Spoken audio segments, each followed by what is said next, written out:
Bismillahirrahmanirrahim. Bismillahi masyaallah.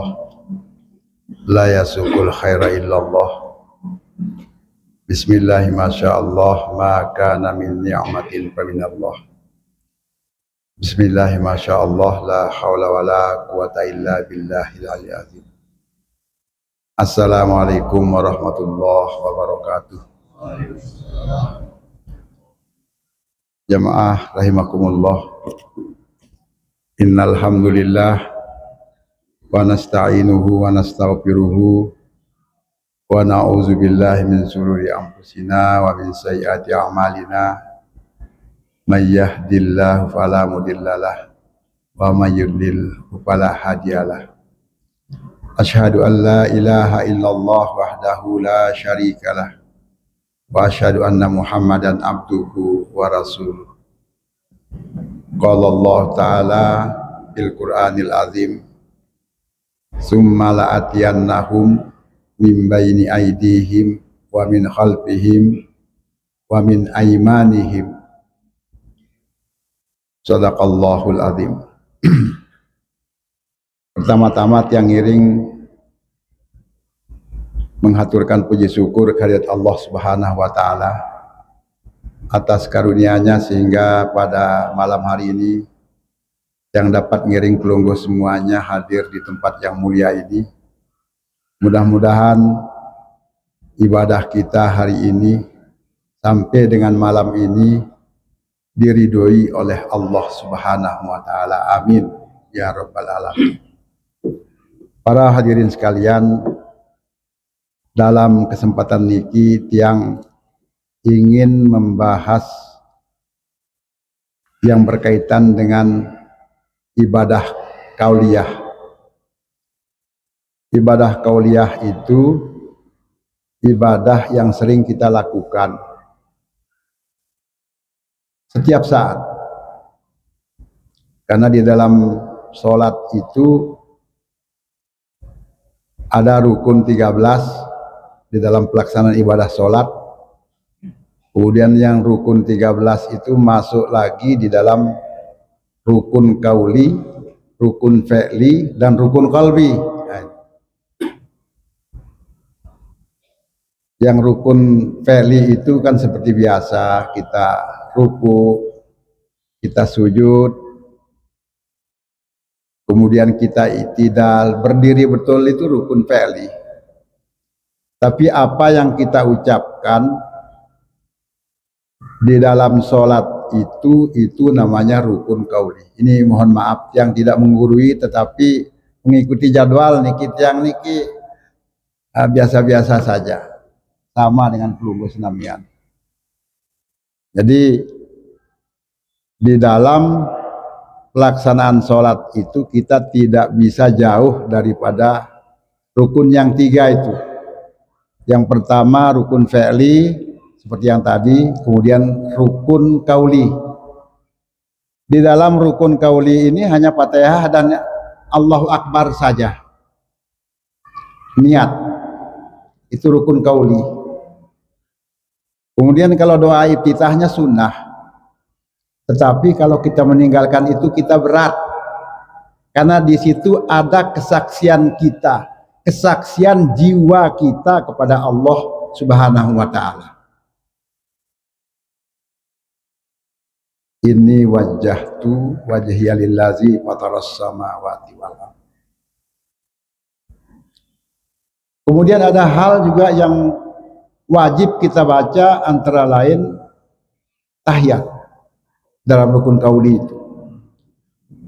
Puncak kesadaran manusia tatkala sampai kepada tahiyat itu sebenarnya kita sedang mengikuti dialog antara Allah Subhanahu wa Ta'ala dengan baginda Nabi besar Muhammad sallallahu alaihi wasallam. Ini yang dimaksud dengan puncak kesadaran itu, atau yang dimaksud kalau orang Isra Mi'raj itu namanya Sidratul Muntaha, puncak kesadaran. At-tahiyyatul mubarakatus salawatut thayyibah ya baz. Itu kata sabda Rasulullah sallallahu alaihi wasallam.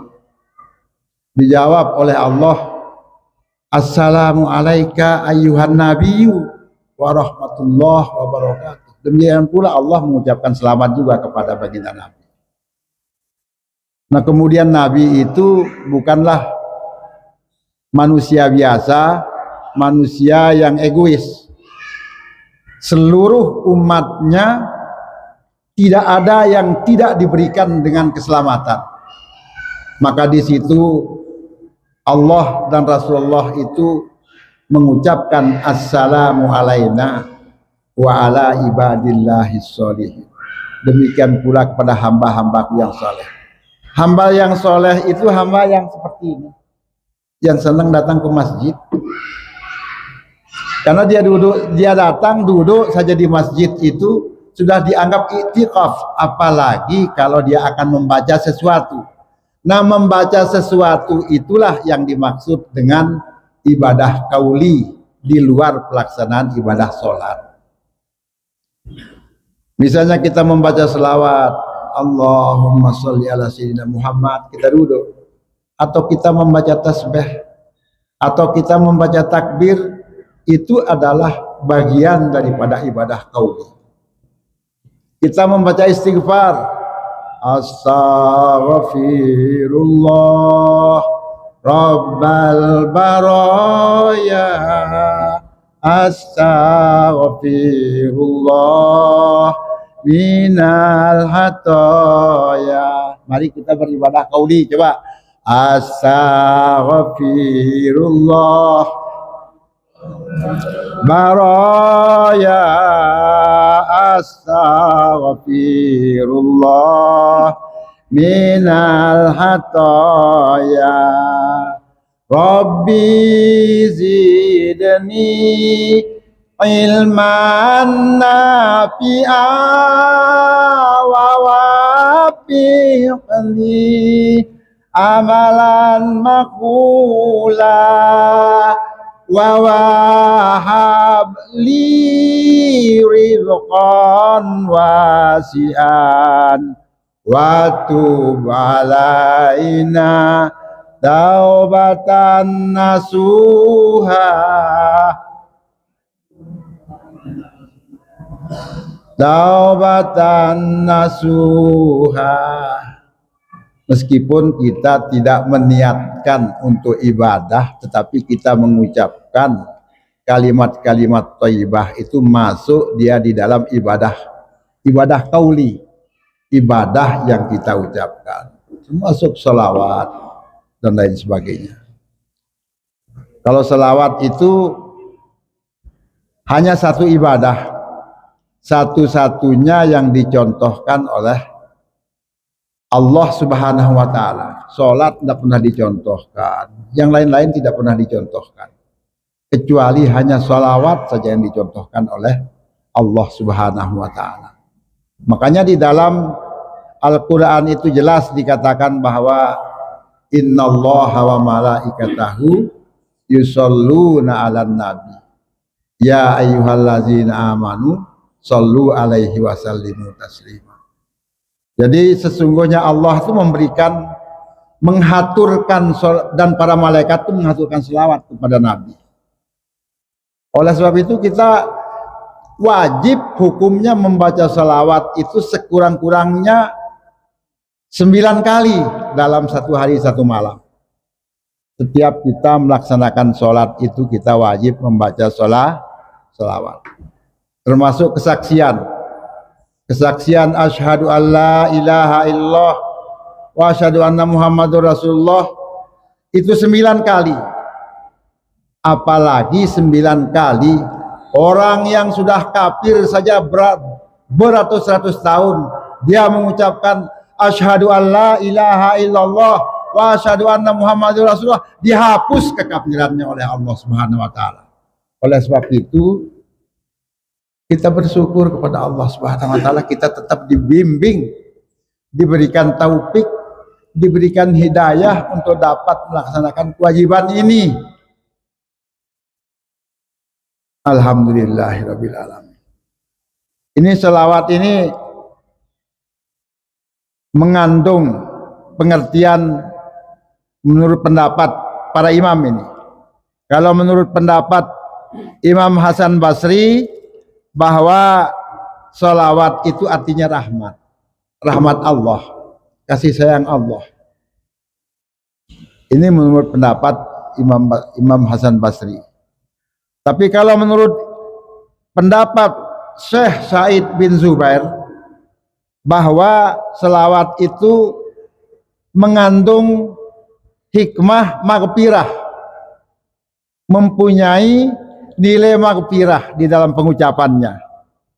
Sedangkan menurut pendapat Abul Aliyah, bahwa sholawat itu pada hakikatnya adalah sana atau pujian kepada Allah Subhanahu wa taala. Pujian kepada baginda Nabi besar Muhammad sallallahu alaihi wasallam. Ini memang luar biasa baginda Nabi. Ketika pertama kali Allah memerintahkan semua kejadian yang ada di muka bumi ini, termasuk pertemuan kita pada malam hari ini di tempat ini, itu sudah ditulis oleh kalam. Pada waktu itu kalam diperintahkan oleh Allah, wahai kalam, kuperintahkan engkau untuk menulis semua kejadian. Semua kejadian sampai hari akhir. Lalu kalam bertanya kepada Allah Subhanahu wa taala ini dalam hadis qudsi. Ya Allah, wahai Allah, nunasang mbe lengan yang mulai. Dari mana saya akan mulai menulisnya? Lalu Allah memberikan jawaban.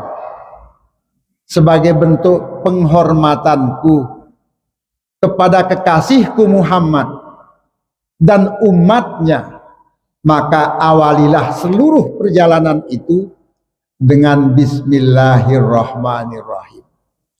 Maka itu meskipun kita itu hanya membaca Bismillah dalam pekerjaan yang sangat kecil, maka bahkan dia bernilai besar, karena dia akan tersambung dengan desida Allah Subhanahu wa taala.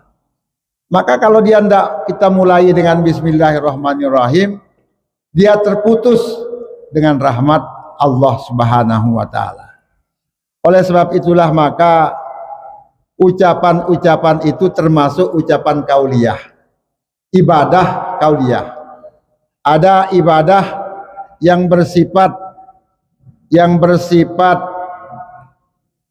qalbu, ada yang bersifat jasmani, kemudian ada yang bersifat fi'liyah, dan ada pula yang bersifat kauliyah. Kauliyah itulah setiap kali seorang hamba mengucapkan kalimat tasbih, kalimat zikir, atau ucapan alhamdulillah, maka itu dia sebenarnya sedang beribadah. Hanya dia merasa senang saja mengucapkan itu, dia bernilai ibadah. Sebab itu namanya ibadah kauliyah. Para hadirin sekalian, di dalam ibadah kauliyah ini sarana yang digunakan itu mulut. Mulut yang digunakan itu. Tapi mulut ini sebenarnya hanya sarana saja, hanya sebagai alat saja. Tetapi pada hakikatnya yang mengatakan itu, yang mengucapkan itu adalah jiwa kita, atau yang dikenal dengan roh kita. Roh kita yang mengucapkan itu. Telinga ini bisa mendengar karena adanya roh kita, adanya nyawa kita. Maka itu Allah Subhanahu wa taala berfirman di dalam Al-Qur'an, wa iza sawaituhu wa nafahtu fihi min ruhi fakaulahu sajidin. Ketika telah sempurna kejadian kita di dalam perut ibu kita 4 bulan, datanglah malaikat meniupkan rohnya Allah di dalam perut ibu kita. Yang ditiupkan itu bukan rohnya kita, tetapi rohnya Allah. Ya ampunamuni mirruhi rohku, bukan rohu, bukan rohum, tetapi ruhi, rohku. Aku pinjamkan kepadamu. Fakaulahu sajidin, oleh sebab itu maka tunduklah engkau kepada rohmu. Karena roh itu tidak pernah membohongi jasmani, tidak pernah membohongi akal pikiran. Karena roh itulah yang pada hakikatnya yang sudah bersaksi di hadapan Allah Subhanahu wa taala. Badan ini tidak pernah bersaksi kepada Allah. Yang pernah bersaksi itu adalah roh kita. Roh yang akan kembali lagi di hadapan Allah Subhanahu wa taala. Ada di dalam Al-Quran itu dikatakan, saya lupa ayatnya tetapi artinya saya masih ingat. Ketika Allah bertanya, tahukah engkau aku ini siapa? Alastu bi rabbikum, tahukah engkau ini siapa? Apa jawaban roh kita itu? Qalu bala syahidna, aku bersaksi bahwa engkau itu adalah Robku, penguasaku, orang yang aku imani. Alhamdulillah kita sampai sekarang ini wah toa itu nih wah leka doang datang itu wah sakit idap anu tenganjang-anjang sakit engken dah terus jejengku sakit, pertanda bahwa kita tidak akan lama lagi di dunia ini.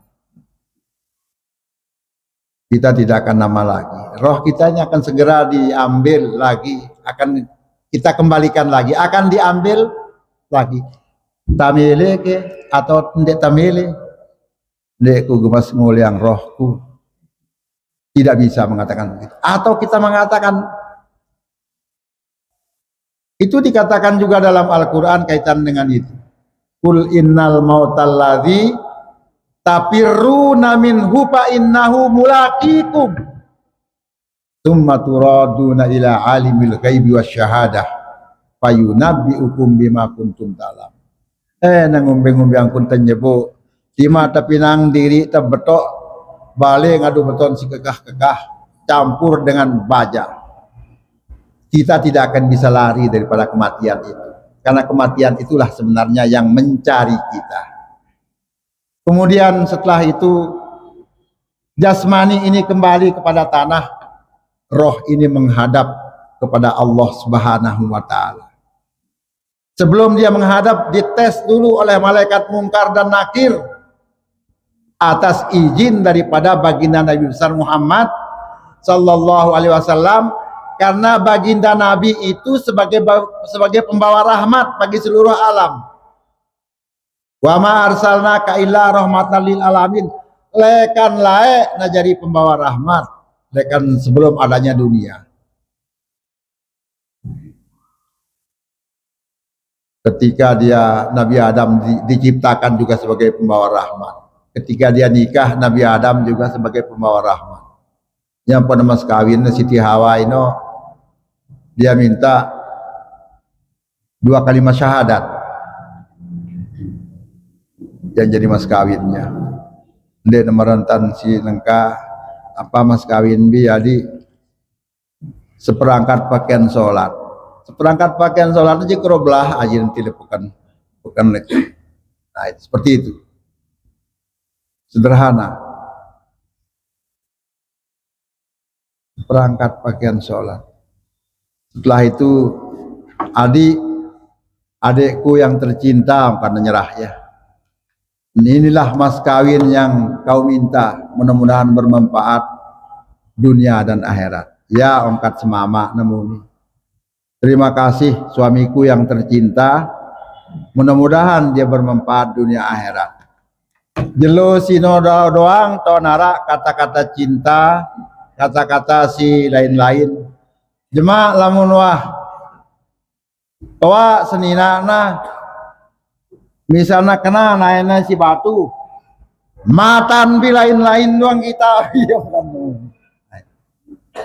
Padahal di situ sebenarnya proses perjalanan manusia bersama istrinya itu adalah bukanlah hal yang biasa, tetapi hal yang luar biasa dalam perjalanan hidup manusia. Dalam perjalanan hidup manusia, hal yang luar biasa. Apalagi kalau seorang suami pulang, Assalamualaikum warahmatullahi wabarakatuh. Dia beribadah qauli sebenarnya. Dijawab oleh istrinya, Waalaikumsalam warahmatullahi wabarakatuh. Istrinya juga beribadah qauli. Jadi ibadah qauli ini adalah bukan ibadah mahdoh yang teratur, tidak. Tetapi ibadah gairu mahdoh. Ibadah yang tidak tersimbol dengan aturan-aturan. Tetapi kalau kalimah ibadah mahdoh ini kan dia tertentu, kemudian dasarnya Al-Quran atau hadis. Tetapi ibadah mahdoh ini di mana saja. Ya nalalo makan naning pekan Bismillahirrahmanirrahim, lalu meli jari sangu keluarga ibadah. Jadilah dia ibadah. Hanya dengan kata saja. Jadilah dia ibadah. Atau sekedar dia permisi ke masjid, adik kalau aning masjid dulu, Assalamualaikum, pamit, Bismillahirrahmanirrahim. Karena orang yang mengucapkan Bismillahirrahmanirrahim sugul lekan bali nasino, apa kata setan? Saudara-saudaraku, dende goda lus keni ini terjaga isi malaikat sini. Hanya dengan mengucapkan Bismillahirrahmanirrahim kalau dia keluar dari rumahnya, dan apapun yang dia cari berkah selama tidak bertentangan dengan syariat. Nah, oleh sebab itulah maka apapun yang kita lakukan di dalam kehidupan kita sehari-hari ini, termasuk kita pergi ke kantor, kita mengucapkan Bismillahirrahmanirrahim. Insya Allah apa yang kita dapat dari kantor itu menjadi berkah. Berkah sesuai dengan pangkat dan golongan. Nah, ini. Jangan pangkatnya golongan 1 tapi dia ingin berpenghasilan golongan 4A misalnya, kan ini. Tetapi kalau dia mensyukuri nikmat Allah Subhanahu wa taala, maka nikmat itu akan ditambahkan. Kapan manusia itu sebenarnya mensyukuri itu? Adalah tatkala manusia itu melaksanakan ibadah sholat itu sedang mensyukuri segala karunia Allah Subhanahu wa ta'ala. Ya ampun namuni menjadi wajib, bacaan wajib di dalam sholat itu alhamdulillahirabbil alamin. Ya ampun, semua kita mau menghaturkan puji syukur kepada Allah seluruh sekalian alam itu atas segala karunia yang sudah diberikan lahir batin, atas karunia ilmu, atas karunia taufik hidayah sehingga milih tenggawe pegawaian bagus, itu sudah luar biasa. Nah, ini adalah rasa syukur itu secara umum biasa dilakukan oleh kaum mukminin mukminat, muslimin muslimat itu adalah tatkala dia sholat wajib, yang wajib, belum lagi yang sunnah. 17 rakaat 17 kali kita mengucapkan alhamdulillahirabbil alamin. Tipe Allah yang maha pengasih penyayang, tipe Allah yang akan menjadi raja pada hari kemudian. Sebab pendarat lain tetap pada ngendeng, tetap pada nunas, tetap pada nyembah hanya Allah saja. Oleh sebab itu kita selalu minta ihdinas siratal mustaqim, nenek kaji tuntun gama kaji tipe jalan yang lurus, bimbing kaji kepada jalan yang lurus, berikan hamba hidayah untuk tetap dapat melaksanakan ibadah qalbu di dalam perjalanan hidup saya. Karena di dalam pelaksanaan ibadah sholat juga ada rukun kalbu, rukun kalbi namanya. Rukun kalbi itu adalah yang berkaitan dengan hati. Kalau rukun fi'li itu yang berkaitan dengan pegawaian jasmani, Tetapi rukun kauli itu apa yang kita baca di dalam sholat. Lamun rukun kolbi sino, kalau sudah kita mengatakan Allahu Akbar, maka hati kita tuh harus khusyuk, tawadhu. Jika dia tidak khusyuk, maka Allah wajib melihat kita. Bukan harus kita bertemu dengan Allah, tetapi kita yakin bahwa Allah lah yang melihat kita. Pernah pada suatu hari Rasulullah SAW ditanya oleh salah seorang sahabat, "Ya Rasulullah," sambil nangis berketuan, "Wah toa umur kini Rasulullah, lekan lae endah tiang sembahyang sejak tiang masuk Islam itu tiang sholat. Tetapi sampai sekarang setiap kali saya melaksanakan sholat itu semua urusan saya selalu teringat. Selalu teringat urusan-urusan saya. Meskipun saya sudah berjanji kepadamu dengan mengatakan lillahi ta'ala. Saya sudah mengatakan inna sholati wa nusuki wa mahyaya wa mamati lillahi rabbil alamin. Tetapi hatiku tidak bisa selalu ingat kepada urusan dunia ini. Lalu baginda Nabi mengatakan kepada sahabatnya, "Sebenarnya aku malu berketuan wahai Rasulullah, lagu daripada ndek kini berketuan selama-lama nanti ku tahu iya 4 Kalau terhadap sesuatu yang benar, kenapa kau harus malu?" katanya. "Yang penting kamu tidak meninggalkan kewajibanmu, sebab sholat itu wajib. Dan insya Allah perjuanganmu untuk bisa sampai kepada khusyuk itu termasuk yang ditunggu-tunggu oleh Allah. Perjuanganmu, jihadmu untuk sampai kepada khusyuk itu selalu ditunggu-tunggu oleh Allah Subhanahu wa taala. Tetapi jangan karena itu engkau meninggalkan kewajibanmu." Ya ongkat baginda Nabi besar Muhammad sallallahu alaihi wasallam. Nah, oleh sebab itulah maka di dalam kehidupan kita sehari-hari ini, apabila kita sudah dapat melaksanakan kewajiban kita kepada Allah Subhanahu wa taala, apalagi di penghujung usia ini, penghujung usia ini, kalau kita sudah pensiun tahun 2013, belum tahun berapa pensiun? 13, barang pada umur itu berarti. Sama umur kita ini sudah 68. Lagu sida masih kekah sini. Ngkeng protokol masih kekah. Kita ini sudah encok. Nah, seperti itu. Jadi oleh sebab itulah maka ibadah kauliyah ini yang harus kita sempurnakan. Kita membaca selawat. Sallallahu ala Muhammad, sallallahu alaihi wasallam, sallallahu ala Muhammad, sallallahu alaihi wasallam. Itu termasuk ibadah kauliyah. Termasuk ketika kita mengucapkan Allahumma shalli ala Sayyidina Muhammad wa ala Sayyidina Muhammad. Di dalam sholat ini juga termasuk rukun kauli di dalam sholat. Tapi kalau di luar ibadah sholat namanya ibadah kauliyah. Ini kesempurnaan lahir batin yang berkaitan dengan ibadah itu. Mudah-mudahan Allah Subhanahu wa taala senantiasa memberikan kita kesehatan lahir batin, dan di penghujung hidup kita itu senantiasa kita beribadah kauliyah. Karena biasa lamun dengan jaza ino dia tidak bisa sempurna melaksanakan ibadah sholat. Ketika kita sebagai keluarganya hanya mengingatkan waktu sholat sinewah datang nama ina.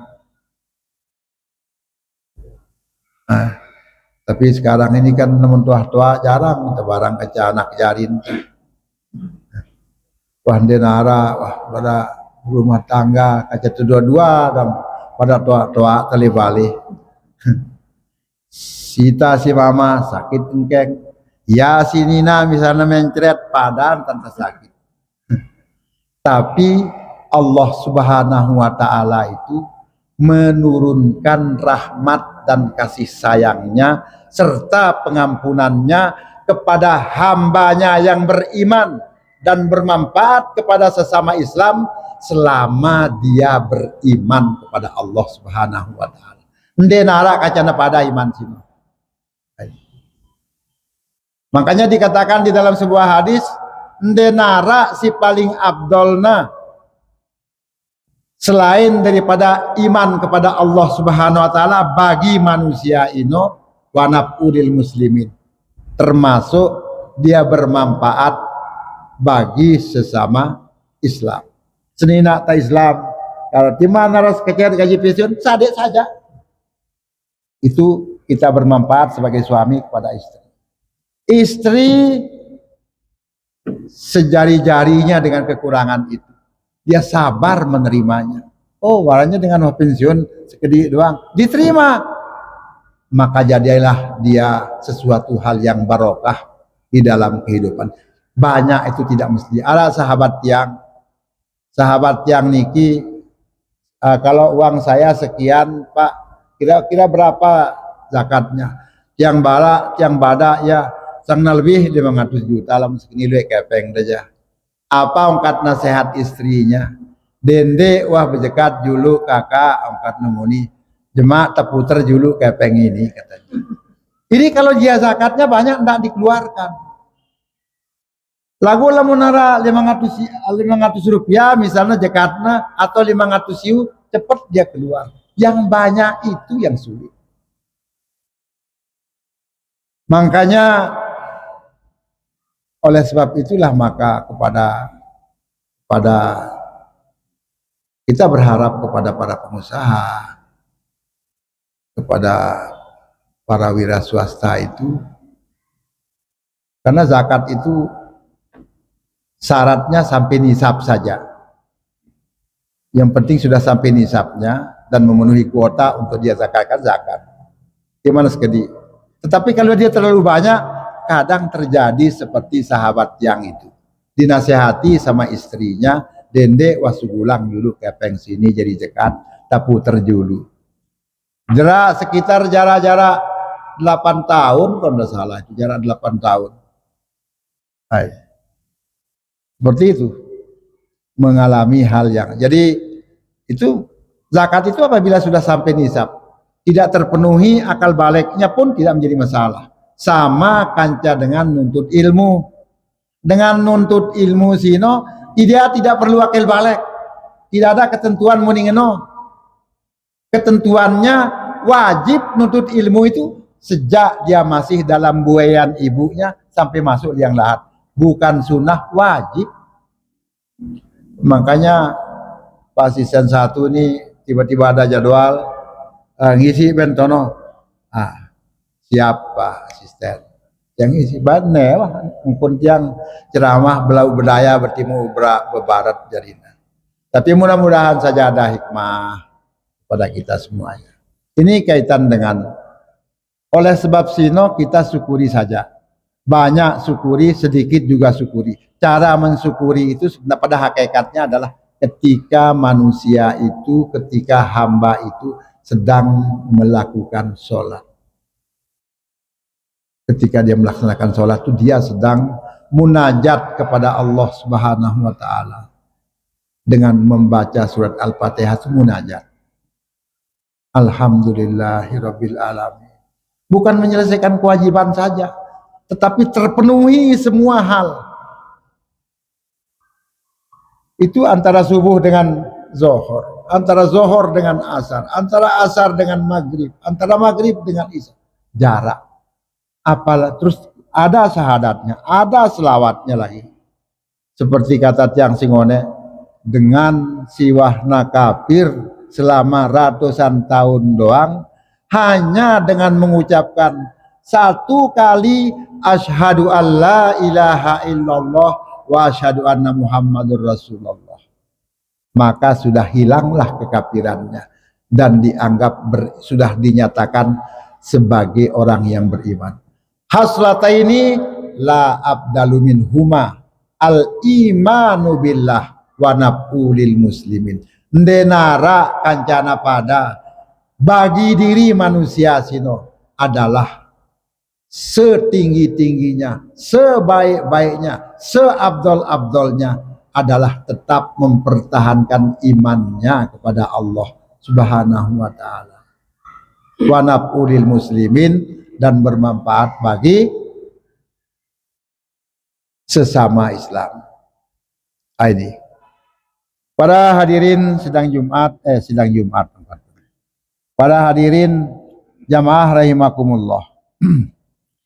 Jadi secara umum bahwa di dalam kehidupan kita ini selain melaksanakan ibadah yang bersifat kauliyah, yang selalu kita lakukan itu adalah ibadah yang bersifat fi'liyah atau jasmaniyah. Ini. Tetapi meskipun ibadah fi'liyah atau jasmaniyah sino, jika diniatkan dia bisa menjadi ibadah. Sebagai salah satu contoh, misalnya kalau di desa ya banyak petani, lalu aning bangkat dulu, lalu ngeder atau lalu begabah. Adenara jadi sangu ibadah, jadilah ibadah. Perkataan itu yang jadi ibadah, meskipun perbuatan itu adalah perbuatan jasmaniyah. Nah, ini pentingnya niat bagi orang yang beriman di dalam pelaksanaan ibadah. Mudah-mudahan Allah Subhanahu wa taala senantiasa memberikan kita taufik hidayah. Ini biasanya lamun orang pidato itu kan selalu mengatakan wabillahi taufik wal hidayah. Lamuna kina akhir-akhir pidatonya senantiasa dia mohon itu. Nah, di situ kita juga alhamdulillah bisa kita mengatakan amin, karena amin itu juga termasuk bagian daripada ibadah kauliyah di dalam kehidupan kita sehari-hari. Nah, kemudian kaitan dengan sholawat yang saya sebutkan tadi itu, bahwa siaran di dalam penjelasan yang tadi itu ada yang mengatakan bahwa sholawat itu adalah sebagai bagian daripada rahmat. Kemudian sholawat itu juga termasuk bagian daripada maghfirah. Tetapi di dalam ayat-ayat tertentu dalam surat Al-Baqarah itu dikatakan ulaika alaihim shalawatum mir rabbihim wa rahmah wa ulaika humul muhtadun. Jadi di dalam pelaksanaan sholawat sino boleh jadi apa yang kita ucapkan itu sekaligus menjadi rahmat dan sekaligus sebagai pujian bagi baginda Nabi besar Muhammad sallallahu alaihi wasallam. Nabi ini adalah kita menyebut namanya selawat, Muhammadur Rasulullah selawat. Apalagi kita mengatakan asyhadu alla ilaha illallah wa asyhadu anna Muhammadur Rasulullah. Pada suatu hari Rasulullah sallallahu alaihi wasallam duduk bersama Sayyidina Ali karramallahu wajhah. Tiba-tiba datang lebah dalam bahasa peringkat saya lain madu ada lebah. Datang lebah. Ditanyalah Sayyidina Ali sama baginda Nabi, wahai Ali, tahukah engkau apa yang dikatakan oleh lebah yang tadi itu? Tahu deke apa ongkat lebah siliwat le julun telekan ngone ino?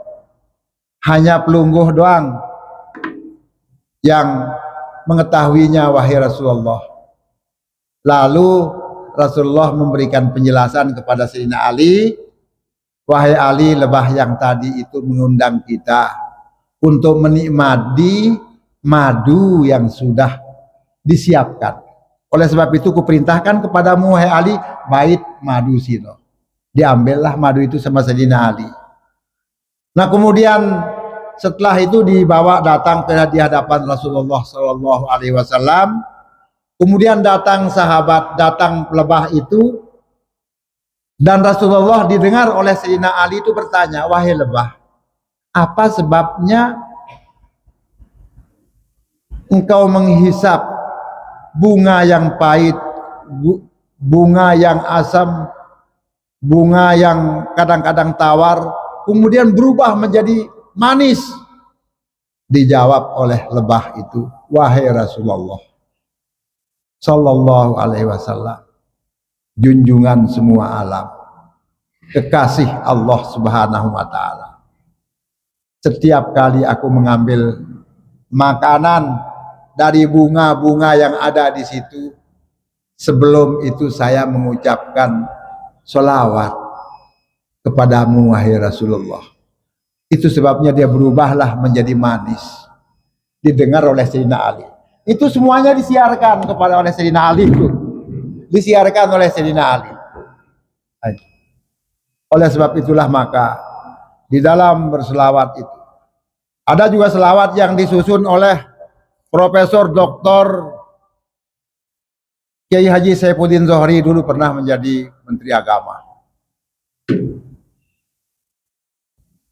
Allahumma sholli wa sallim ala, coba semua, Allahumma sholli wa sallim ala Muhammadin wa alihi wa sahbihi ajmain.